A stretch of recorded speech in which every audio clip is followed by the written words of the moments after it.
चानिया मुस्कुराई। अगर तू इतनी अनश्योर है तो उसे मुझे दे दे, मैं संभाल लूंगी सब कुछ। चिन्ना हंसी और पलटवार किया, तू तो पहले से रिलेशनशिप में है ना?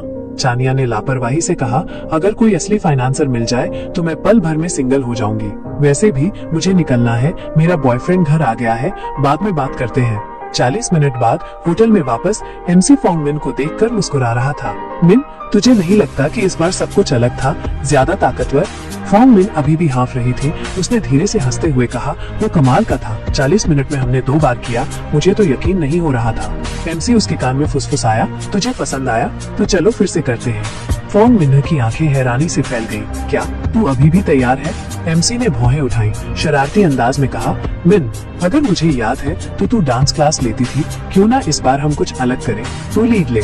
फोंग मिन ने थोड़ा भौहें सिकोड़ी एमसी को देखते हुए कहा, तू चाहता है कि मैं टॉप पर रहूं, लेकिन मुझे नहीं आता। एमसी मुस्कुराया, उसकी आंखों में शरारत थी। नहीं आता तो सीख लेगी, प्रैक्टिस से ही तो एक्सपीरियंस मिलता है। फोंग मिन ने लाचारी से मुस्कुराते हुए कहा, तो कितना बुरा है। अगली सुबह फोंग मिन स्कूल लौट गई। एमसी की सुबह कोई क्लास नहीं थी तो वो आराम से सोता रहा। तभी उसके दिमाग में एक ख्याल आया, शिट, सिस्टम की कैशबैक लॉटरी, मुझे चेक करना है। उसने जल्दी से अपना फोन उठाया और स्क्रीन को स्कैन किया। उसकी आंखें हैरानी से फैल गईं। 6 लाल नंबर, 3, 44, 22, 2, 26, 27 और आखिरी नीला नंबर 1। पूरा मैच। हे भगवान, 68 लाख युआन। उसका दिल जोर से धड़क रहा था। उसे अपनी आंखों पर यकीन नहीं हो रहा था। 68 लाख का जैकपॉट, ये तो आसमान से गिरी दौलत है। मुझे मम्मी पापा को बताना होगा। हमारा परिवार दिवालिया होने के बाद से बहुत मुश्किलों से गुजर रहा है। बहुत दिन हो गए जब हमें कोई अच्छी खबर मिली है। वो भागता हुआ घर पहुंचा और दरवाजा खोलते हुए चिल्लाया, मम्मी, मैं आ गया। उसकी माँ ने बेरुखी से जवाब दिया, हाँ आ गया, इतना चिल्लाने की क्या जरूरत है, थोड़ा सलीका सीख ले। लेकिन एमसी इतना उत्साहित था कि उसे कोई फर्क नहीं पड़ा। पापा कहाँ हैं? उन्हें बुलाओ, मुझे आप दोनों को कुछ जरूरी बात बतानी है। उसके पिता ने शोर सुनकर आह भरी, क्या है इतना जरूरी? क्या मुझसे वापस नहीं आ सकता? क्या फिर से कोई पंगा कर लिया? नहीं, ये अच्छी खबर है, बस आ जाओ, आप दोनों को तैयार रहना होगा। गहरी सांस लेकर एमसी कान से कान तक मुस्कुराया, हम अमीर हो गए, 68 लाख युआन। उसकी माँ जम गई, उसकी आंखों में अविश्वास था। बेटा, क्या तुझे ज्यादा तनाव हो रहा है? तुझे अपनी पढ़ाई पर ध्यान देना चाहिए, इन फालतू सपनों में मत पड़। हम परिवार का कर्ज चुका देंगे, तुझे चिंता करने की जरूरत नहीं है। एमसी ने अपना फोन उनके सामने लहराया। उसकी आवाज जरूरी थी, नहीं मम्मी, देखो ये सच है, मैंने सच में जीता है। उसके पिता ने झुककर देखा, उनकी आंखें चौड़ी हो गई। अरे वाह, ये सच है, इसने सच में जीता है। उसकी माँ का शक हैरानी में बदल गया, क्या ये सच है? 68 लाख युआन। एमसी ने उत्साह से सिर हिलाया, हाँ, 20% टैक्स कटने के बाद भी मुझे 50 लाख से ज्यादा मिलेंगे। इस पैसे से हम अपना कर्ज चुका देंगे और आराम से रहेंगे। उसकी माँ खुशी से झूम उठी, वाह मेरे बेटे, आज तेरा लकी दिन है। खाना बनाना छोड़ो, हम सेलिब्रेट करने के लिए बाहर जाएंगे। जैसे ही उत्साह थोड़ा कम हुआ, एमसी के दिमाग में एक ख्याल आया। उसका चेहरा थोड़ा बदल गया। वैसे मैं 3rd ईयर में हूँ, ग्रेजुएशन ज्यादा दूर नहीं है और मैं सोच रहा था कि मैं अपना बिजनेस शुरू करना चाहता हूँ, कुछ रियल वर्ल्ड एक्सपीरियंस लेना चाहता हूँ। उसके पिता ने थोड़ा भौहें सिकोड़ी। थोड़ी देर सोचकर उन्होंने नरम आवाज में कहा, आजकल बिजनेस करना आसान नहीं है, लेकिन मुझे अच्छा लगा कि तू आगे की सोच रहा है। तू जवान है, तुझे रिस्क लेना चाहिए और सीखना चाहिए। प्राइस मनी तेरी है, तू चाहे तो इस्तेमाल कर सकता है, लेकिन मेरी सलाह है कि कुछ बचाकर रख। जिंदगी का कोई भरोसा नहीं, सेफ्टी नेट होना जरूरी है। एमसी मुस्कुराया, उसकी आंखों में दृढ़ता थी। पापा मम्मी, मैं सिर्फ 10 लाख अपने बिजनेस प्लान के लिए लूंगा, बाकी आप लोग रख लो, जो करना है करो। उसके माता पिता ने एक दूसरे को देखा और सहमति में सिर हिलाया। उसके पिता के चेहरे पर मुस्कान फैल गई। ठीक है बेटा, अगर ये तेरा फैसला है तो हम तेरे साथ हैं। उधर 4S डीलरशिप के मैनेजर के ऑफिस में माहौल तनावपूर्ण था। मैनेजर चिन्ना को घूर रहा था। चिन्ना, मुझे लगता है तुझे पता है कि मैंने तुझे क्यों बुलाया है। ये देख, ये तेरे आदमी का काम है। चिन्ना का चेहरा भावहीन था। उसने सपाट लहजे में कहा, सर, मेरा उससे बहुत पहले ब्रेकअप हो गया था, हमारा कोई लेना देना नहीं है। अगर आपको कोई प्रॉब्लम है तो उससे बात कीजिए, मेरा इससे कोई मतलब नहीं है। मैनेजर का चेहरा काला पड़ गया। उसकी आवाज में धमकी थी, ओह सच में? ऐसा नहीं होता। कर्ज के मालिक होते हैं, शिकायतों के गुनहगार होते हैं। अगर तू नहीं होती तो मैं बिना मतलब मार क्यों खाता? तू कहती है कि ये तेरी प्रॉब्लम नहीं है, तो बता अब ये सब कौन ठीक करेगा? जोंग सियोंग के शब्दों में छिपी धमकी साफ झलक रही थी, पर चन्ना कहाँ मानने वाली थी। उसने बिना सोचे समझे जवाब दिया, जो हुआ वो तुम्हारे और उसके बीच हुआ, मेरी क्या जिम्मेदारी। और कल जब मैं बैठी थी तो मैंने कहा था कि मैं किसी का इंतजार कर रही हूँ, तुम ही थे जो जबरदस्ती घुसे, मेरी क्या गलती। मैनेजर का चेहरा और भी भयानक हो गया, उसकी आवाज ठंडी हो गई। अच्छा, अभी भी अकड़ दिखा रही हो? चलो कुछ और बात करते हैं। कल तुमने अपनी जगह छोड़ दी थी, जिससे शोरूम में ग्राहकों को कोई देखने वाला नहीं था, इसलिए मैंने फैसला किया है कि तुम्हें तुरंत दंडित किया जाएगा। इस महीने के बाकी दिनों के लिए तुम सस्पेंड हो, कोई ग्राहक कमीशन नहीं मिलेगा, कोई अपवाद नहीं। जब तुम्हारा दिमाग ठिकाने आ जाए तो मुझसे मिलना। चन्ना ने गुस्से में मुट्ठियां भींच ली। किस आधार पर? मैंने छुट्टी की अर्जी दी थी, तुम्हें मुझे सस्पेंड करने का कोई हक नहीं है। मैनेजर जोर से हंसा, उसकी आवाज में मजाक था। ओह चन्ना, किस आधार पर? क्या ये तुम्हारी पहली नौकरी है? मैं इस जगह का जनरल मैनेजर हूँ, यहाँ जो कुछ होता है मैं तय करता हूँ। सस्पेंड होने का मतलब था कि उसे अपनी सारी सेल्स कमीशन खोनी पड़ेगी। उसकी बेसिक सैलरी सिर्फ 1200 युआन थी, एक मजाक की तनख्वाह जो उसके किराए को भी नहीं भर सकती थी। चन्ना एक पल के लिए डगमगाई, लेकिन जल्दी ही खुद को संभाला। उसने अपनी ठुड्डी उठाई और तिरस्कार से कहा, क्या डीलरशिप मैनेजर होने से तुम्हें राजा जैसा महसूस होता है? ये सिर्फ एक नौकरी है, अगर मुझे पसंद नहीं है तो मैं कभी भी जा सकती हूँ। मैनेजर की आंखों में ठंडी हंसी की चमक आई। और चन्ना, इतनी जल्दी मत करो, कोई भी जल्दबाजी में फैसला लेने से पहले सोच लो। चन्ना एक पल के लिए हिचकिचाई, फिर मुड़कर जाने लगी, लेकिन अंदर ही अंदर संदेह पनपने लगा। एमसी भले ही जवान था, लेकिन वो जिस शांत और आत्मविश्वास से चीजों को संभालता था वो दुर्लभ था। शायद उसके लिए काम करना इतना बुरा नहीं था। उसने अपना होठ काटा और खुद से बड़बड़ाई, अब और सोचने की जरूरत नहीं है, मैंने फैसला कर लिया है, मैं यहाँ से जा रही हूँ। 30 मिनट बाद उसने एमसी को मैसेज किया, एमसी, मैंने नौकरी छोड़ने का फैसला कर लिया है। कल तुमने जो कहा था, क्या वो अभी भी सच है? एमसी का जवाब लगभग तुरंत आया, नरक के छेद से निकलने के लिए बधाई हो। अब तुम धूप से भरी राह पर कदम रख रही हो। अगर तुम फ्री हो तो कैफे के लिए जगहें देखना शुरू करो। अगर हमें सही जगह मिल जाती है तो हम उसे खरीद लेंगे। मैसेज पढ़कर एमसी की आंखों में संतुष्टि की चमक आ गई। परफेक्ट, अब मुझे किसी और इन्वेस्टमेंट प्रोजेक्ट की तलाश में समय बर्बाद नहीं करना पड़ेगा। मेरे सिस्टम मिशन से मिले 300,000 युआन सीधे इस कैफे में जाएंगे। तरोताजा होकर एमसी कैंपस के लिए निकल पड़ा। थोड़ी देर में वो फैकल्टी ऑफिस पहुंचा और दरवाजा खटखटाया। प्रोफेसर ली ने ऊपर देखा, थोड़ी शर्मिंदा दिख रही थी। एमसी, मुझे तुम्हें परेशान करते हुए बुरा लग रहा है, लेकिन क्या तुम मेरा ऑफिस शिफ्ट करने में मदद कर सकते हो? यहाँ बहुत सारा सामान है और मैं अकेले नहीं कर सकती। मैंने पहले क्लास प्रेसिडेंट से पूछने की योजना बनाई थी, लेकिन उसे छुट्टी लेनी पड़ी। एमसी मुस्कुराया और हाथ हिलाकर कहा, कोई बात नहीं, आज सुबह मेरी कोई क्लास नहीं है। वैसे क्या क्या शिफ्ट करना है? प्रोफेसर ली ने सराहना से सिर हिलाया। ज्यादातर किताबें और सामग्री है, मैं उन्हें संभाल सकती हूँ, लेकिन डेस्क और फाइलिंग कैबिनेट बहुत भारी है। एक पल सोचने के बाद उन्होंने जल्दी से काम शुरू कर दिया। चलो पहले कैबिनेट से किताबें निकालते हैं, नहीं तो शिफ्ट करते समय वो गिर सकती हैं। एमसी ने मौका देखा और मुस्कुराया। प्रोफेसर ली, मैं आपकी मदद करता हूँ। एमसी बिना हिचकिचाए करीब झुक गया। अचानक हुई इस नजदीकी से ली शियाओ का चेहरा तुरंत लाल हो गया। उसकी धड़कन इतनी तेज हो रही थी कि उसे लगा कि वो हवा को चीर रही है। इस बार उनके बीच की दूरी पहले से भी कम थी। उसे लगभग उसकी हर सांस की गर्मी महसूस हो रही थी। ली शियाओ की छाती में जकड़न महसूस हुई। जैसे ही उसके दिमाग में एक विचार आया, क्या एमसी को सच में मेरे लिए भावनाएं हैं? उसने शर्मीले ढंग से अपना सिर झुकाया और धीमी आवाज में पूछा, क्या हमारा काम हो गया? एमसी ने लापरवाही से जवाब दिया, हाँ सब सेट है। उसी समय 2 छात्र अचानक ऑफिस का दरवाजा खोलकर अंदर आए। प्रोफेसर, हम मदद करने के लिए आए हैं। उनमें से एक ने उत्सुकता से चारों ओर देखा और एक पल के लिए हिचकिचाया। प्रोफेसर का चेहरा इतना लाल क्यों दिख रहा है? क्या अभी कुछ हुआ? एमसी ने जल्दी से उनका ध्यान भटकाया। आओ उस फाइलिंग कैबिनेट को पकड़ो और अगले ऑफिस में ले जाओ। सौभाग्य से छात्र कुछ सेकंड देर से आए थे। अगर वो पहले आ जाते तो पूरा ऑफिस अजीबोगरीब चुप्पी में डूब जाता। एमसी निश्चित रूप से बोल्ड हो रहा था। घर पर ऐसा व्यवहार करना अलग बात थी, लेकिन अब ऑफिस में भी। लेकिन अभी अभी एक पल के लिए ली शियाओ ने अजीबोगरीब उत्तेजना की लहर महसूस की थी। नहीं, असंभव, वो मेरा छात्र है। बिल्कुल नहीं, मैं ये सब क्यों सोच रही हूँ? रुको, मेरी फेवरेबिलिटी अभी 71 तक पहुँच गई। क्या उस छोटे से पल ने सच में उसकी फेवरेबिलिटी बढ़ा दी? एमसी अचानक हुए बदलाव से चौंक गया। उसने मन ही मन सोचा, मैंने ज्यादा कुछ किया भी नहीं, लेकिन प्रोफेसर ली का फिगर सच में कमाल का है। कोई आम लड़की उसके सामने टिक भी नहीं सकती। जब फेवरेबिलिटी बढ़ रही है तो मुझे और भी चक्कर लगाने चाहिए ताकि रिश्ता मजबूत हो सके। शनिवार सुबह 8 बजे स्कूल के गेट के दक्षिण में एक कैफे में ली जियांपिंग आराम से बैठा सामने बैठी 2 लड़कियों को देखते हुए बोला, मैंने सुना है कि तुम लोगों ने वो कार फुल पेमेंट में खरीदी है 28,000 एकदम से। ये तो कमाल है।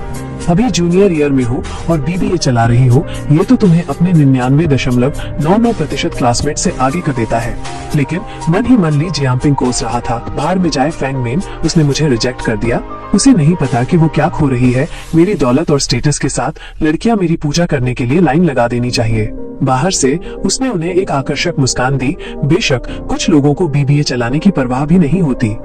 लड़कियां हैरान दिख रही थीं। उनमें से एक ने पूछा, नहीं सच में, कौन नहीं चाहेगा बीबीए? उसका बैकग्राउंड कैसा है? क्या तुम कह रहे हो कि सच में ऐसे लोग हैं जो 3-5 साल में बीबीए खरीद सकते हैं, लेकिन फिर भी उन्हें ये काफी नहीं लगता?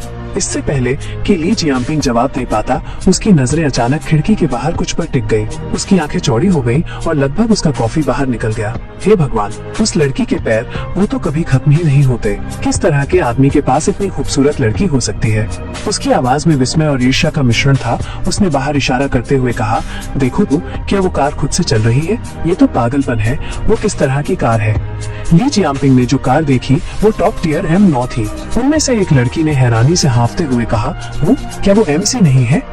ली जियांपिंग का दिल धड़क उठा। रुको, अगर वो है तो वो कार क्यों चला रहा है?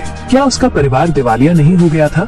जब MC कैफे में दाखिल हुआ तो चन्ना ने उसका गर्मजोशी से स्वागत किया। ली जियांपिंग एकदम दंग रह गया। ये खूबसूरत महिला MC का इंतजार कर रही थी। चन्ना मुस्कुराई और उसे समझाया, मालिक ने अभी मैसेज किया है, वो थोड़ी देर में आ जाएगी। कार कैसी चल रही है? उनमें से एक लड़की ली जियांपिंग की ओर झुकी और अपनी दोस्त से फुसफुसाई, ली जियांपिंग, MC और उस लड़की को देखो, क्या तुम्हें उनमें कुछ अजीब नहीं लग रहा? ली जियांपिंग ने अपनी मुट्ठियां भींच ली। उसकी ईर्ष्या भड़क रही थी। वो कमीना MC अभी सीनियर से ब्रेकअप हुआ नहीं कि अब बाहर की किसी सुंदर लड़की के साथ घूम रहा है। तभी कैफे की मालकिन लिन यूचोंग आई। उन्होंने गर्मजोशी से उनका अभिवादन किया। नमस्ते मिस चुन, माफ करना, मुझे अपने बच्चे को लेने में देर हो गई। लिन यूचोंग ने MC की ओर देखा और टिप्पणी किए बिना नहीं रह सकी। मिस्टर MC, आप काफी जवान दिखते हैं। MC ने विनम्रता से मुस्कुराते हुए कहा, शायद हमारी उम्र लगभग एक जैसी है, 20 के आसपास। मिसेज लिन, चलिए बैठकर बात करते हैं। लिन यूचोंग ने समय बर्बाद नहीं किया और सीधे मुद्दे पर आ गई। मैं सीधी बात करती हूँ, कैफे का बिजनेस औसत है, लेकिन स्कूल के पास होने के कारण यहाँ ग्राहकों की आवाजाही ठीक ठाक रहती है। हालांकि मुझे कुछ निजी काम और बच्चे की देखभाल करनी है, इसलिए मेरे पास इसे संभालने का समय नहीं है। मैंने दुकान को 3 लाख युआन में बेचने का फैसला किया है। MC ने तुरंत अपने दिमाग में हिसाब लगाया। मेरे पास निवेश के लिए 3 लाख अलग रखे हैं, लेकिन ट्रांसफर फीस चुकाने के बाद मुझे चन्ना के पहले महीने की सैलरी और स्टार्टअप खर्चों के लिए 50,000 रखने होंगे। उसने तुरंत प्रस्ताव दिया, मैं मोल भाव नहीं करूंगा, 2,50,000 लेना है तो लो, नहीं तो जाओ। लिन यूचोंग को थोड़ी निराशा हुई। MC की कीमत उनकी उम्मीद से कम थी, 2,70,000, लेकिन उन्हें जल्दी बेचनी थी और MC मोल भाव करने वाला नहीं लग रहा था, इसलिए उन्होंने मान लिया। ठीक है, 2,50,000, आज ही समझौता कर ले और पेमेंट कर दे। MC ने सहमति जताई। हाँ, समझौता होते ही मैं पैसे ट्रांसफर कर दूंगा। लिन यूचोंग ने अपने स्टाफ शाओ शियो से कहा, मिस्टर MC अब इस जगह के नए मालिक हैं, उन्हें सब दिखाओ और सेटअप से परिचित होने में मदद करो। शाओ शियो तुरंत आगे आई और MC का मुस्कुराते हुए अभिवादन किया। MC ने भी मुस्कुराते हुए चन्ना की ओर इशारा किया। ये मिस चन्ना है, अब से यही सब कुछ संभालेंगी। मैं अक्सर नहीं आऊंगा, इसलिए सब कुछ इनके अंडर में होगा। दूसरी टेबल पर बैठी 2 लड़कियां फुसफुसा रही थीं। सुना तुमने? ये तो पागलपन है। कुछ ही मिनटों में उसने 2,50,000 का बिजनेस डील कर लिया और उसने ये कैफे साफ तौर पर उस लड़की के लिए खरीदा है। वहीं ली जियांपिंग का चेहरा काला पड़ गया। उसकी आंखों में गुस्सा भर गया। उसकी ईर्ष्या उफान पर थी। लिन यूचोंग का फोन बजा और उन्होंने माफी मांगते हुए मुस्कुराया। माफ करना मिस्टर MC, मिस चन्ना, मुझे ये कॉल लेना होगा। उनके जाते ही चन्ना MC की ओर झुकी और फुसफुसाई, वो महिला मिसेज लिन, उसकी शादी जोंग सियोंग से हुई है, याद है ना? वो जो सागवान सेंटर में तुमसे लड़ा था, वो 4S डीलरशिप में मेरा बॉस था। MC की आंखें थोड़ी चौड़ी हो गई, फिर उसके होठों पर ठंडी मुस्कान आई। तो उस कमीने की इतनी सुंदर पत्नी है, फिर भी वो अपनी पोजीशन का फायदा उठाकर महिला कर्मचारियों का फायदा उठाता है। कितना गंदा कमीना है, मैं उसे ऐसे नहीं जाने दूंगा। चन्ना हिचकिचाई और बोली, मेरे पास जोंग सियोंग के परेशान करने और धमकाने के चैट रिकॉर्ड्स हैं। मैं अपनी आखिरी सैलरी मिलने के बाद उसका पर्दाफाश करने वाली थी, ताकि कार इंडस्ट्री में लोग उसका असली चेहरा देख सके। लेकिन मिसेज लिन अच्छी इंसान है, मैं उन्हें तकलीफ नहीं देना चाहती। एमसी ने थोड़ा नाखुश होकर कहा, उन्हें बताने से क्या होगा, तुम्हें क्या लगता है वो कैसे रिएक्ट करेंगी?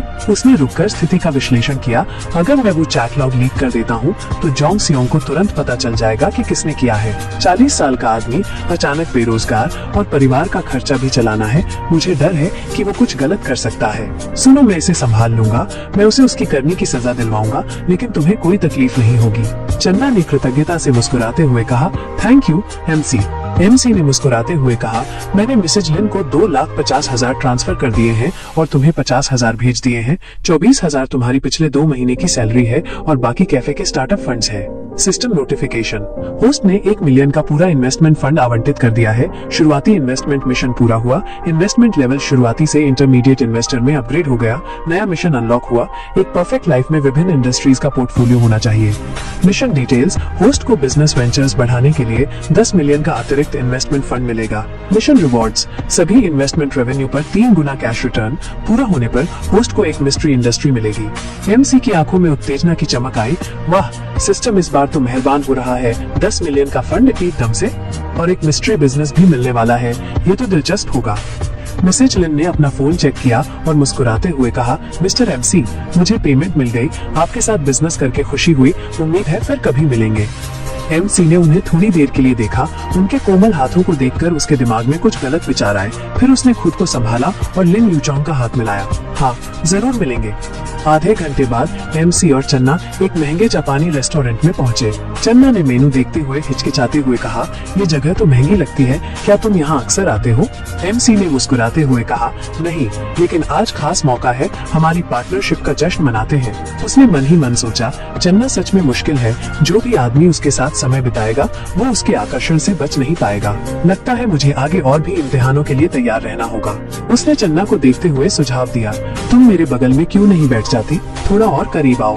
कैफे पर 3 लाख खर्च करना तो बस शुरुआत थी, अब उसे अपना इन्वेस्टमेंट वसूलना था, क्योंकि सच तो ये है कि क्या वो ये सब सिर्फ कैफे के प्रॉफिट के लिए कर रहा था? मिसेज लिन ने खुद कहा था कि दुकान मुश्किल से बराबर चल रही है और उसके लिए असली इन्वेस्टमेंट तो चन्ना ही थी। एमसी की हरकतों को भांपते हुए चन्ना ने फुसफुसाया, एमसी रुको, वेटर आ रहा है। एमसी हंसा, रिलैक्स, खाना इतनी जल्दी नहीं आएगा। वो और करीब झुका, उसके हाथ इधर उधर घूमने लगे। कुछ मिनट बाद वेटर ने दरवाजा खटखटाया और एमसी को बताया कि खाना तैयार है। चन्ना ने तुरंत एमसी को धक्का दिया और जल्दी से खुद को ठीक किया ताकि वो नॉर्मल दिखे। एमसी बस मुस्कुराया और वेटर से कहा, अंदर आओ। उसने खाने का एक टुकड़ा उठाया और चन्ना के कटोरे में रखते हुए कहा, इसे खाओ, ये इनकी सिग्नेचर डिश है। चन्ना ने एमसी को देखा, उसके दिल में मिली जुली भावनाएं थी।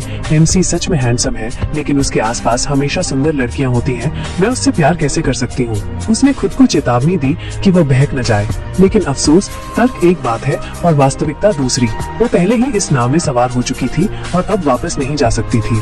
40 मिनट बाद एमसी ने 2,652 युआन का बिल चुकाया। पेमेंट करते समय एमसी ने मन ही मन हिसाब लगाया, इस खाने पर 2,652 युआन खर्च हुए, लेकिन सिस्टम के 3 गुना कैशबैक से मुझे असल में 5,304 युआन मिले। पैसे कमाना तो इतना आसान है। वहीं चन्ना बिल को देखकर अपनी सोच को रोक नहीं पाई। इस डिनर की कीमत मेरी एक कार बेचने के कमीशन के लगभग बराबर है। अमीरों की जिंदगी अलग होती है, उनके लिए 2,000 युआन खर्च करना मेरे लिए 20 युआन खर्च करने जैसा है। खाने के बाद चन्ना शाओशियो से कैफे की स्थिति के बारे में पूछने के लिए वापस जाना चाहती थी, क्योंकि वो कल से काम शुरू करने वाली थी, इसलिए वो जल्द से जल्द जगह से परिचित होना चाहती थी। लेकिन एमसी ने कहा, अभी 8:30 बज रहे हैं, शाओशियो 9 बजे छुट्टी पर जाती है, अब उसे परेशान करना ठीक नहीं होगा, तुम घर जाकर आराम करो, कल देख लेना। एमसी ने ऐसा कहा तो चन्ना ने जोर नहीं दिया, फिर उसने उसे घर छोड़ दिया। जब वे चन्ना के अपार्टमेंट पहुँचे, चन्ना कार से उतरी और बोली, आज के लिए शुक्रिया, कल मैं तुम्हें अपडेट कर दूंगी, फिर मिलते हैं। लेकिन एमसी मुस्कुराया और लापरवाही से बोला, मुझे थोड़ी प्यास लगी है, क्या मैं एक गिलास पानी के लिए ऊपर आ सकता हूँ? चन्ना एक पल के लिए रुकी, अचानक घबराहट महसूस हुई, क्या हमारा रिश्ता बहुत तेजी से आगे बढ़ रहा है? प्राइवेट रूम में जो हुआ वो मेरी हद थी। वो एक पल के लिए हिचकिचाई, फिर सावधानी से पूछा, क्या ये असुविधाजनक होगा? एमसी ने भौहें चढ़ाकर शरारत से पूछा, ओ, क्या तुम्हारे घर में कोई और आदमी है? चन्ना ने जल्दी से सफाई दी, बिल्कुल नहीं, मेरा सिया से ब्रेकअप हो चुका है। ये सुनकर एमसी ने गहरी हंसी के साथ कहा, तब तो बढ़िया है, मैं सिर्फ पानी पीने के लिए ऊपर आ रहा हूँ, इसमें क्या दिक्कत है? चन्ना अभी भी हिचकिचा रही थी। उसने धीमी आवाज में पूछा, तुम सच में सिर्फ पानी पीकर चले जाओगे?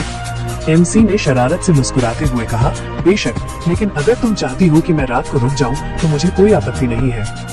चन्ना ने आंखें चौड़ी कर ली, मन ही मन आंखें मटकाते हुए कहा, हाँ हाँ, सपने देखते रहो। जैसे ही वे अपार्टमेंट में दाखिल हुए, एमसी ने अचानक चन्ना को दीवार से सटा दिया। एक हाथ उसकी कमर के चारों ओर लपेट लिया। उसकी मौजूदगी भारी पड़ रही थी। चन्ना की धड़कन तेज हो गई। वो शर्माते हुए हथलाने लगी। क्या तुमने कहा नहीं था कि तुम सिर्फ पानी पीना चाहते हो? एमसी ने मुस्कुराते हुए कहा, मैं पीना तो चाहता हूँ, लेकिन उस तरह का नहीं जो तुम सोच रही हो। इससे पहले कि वो प्रतिक्रिया दे पाती, वो झुक गया और उसे चूम लिया, उसे पूरी तरह से चौंका दिया।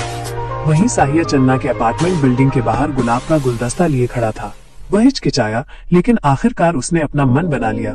चन्ना जरूर मेरी वजह से चली गई होगी, मुझे उससे माफी मांगनी होगी, चाहे कुछ भी हो। मुझे पहले उसका दोस्त बनना होगा, फिर मैं उसे वापस जीतने की कोशिश कर सकता हूँ। उसने उसकी खिड़की की ओर देखा, लेकिन लाइटें बंद थीं। उसने भौहें सिकोड़ी, वो घर पर नहीं है। अपने हाथों में गुलाबों की ओर देखते हुए उसने उन्हें धीरे से दरवाजे पर रख दिया। गुलाब प्रतीक है, मैं तुमसे हमेशा प्यार करूंगा जब तक मौत हमें अलग नहीं कर देती। वो समझदार है, वो जान जाएगी कि ये मेरे लिए है। जैसे ही साहिया जाने वाला था, उसने ऊपर से एक शोर सुना। उसका चेहरा गुस्से से काला पड़ गया। ये चन्ना की आवाज है, भाड़ में जाए। क्या उसने कहा नहीं था कि उसका जोंग सियोंग से कोई लेना देना नहीं है, और अब वो उसके साथ मस्ती कर रही है?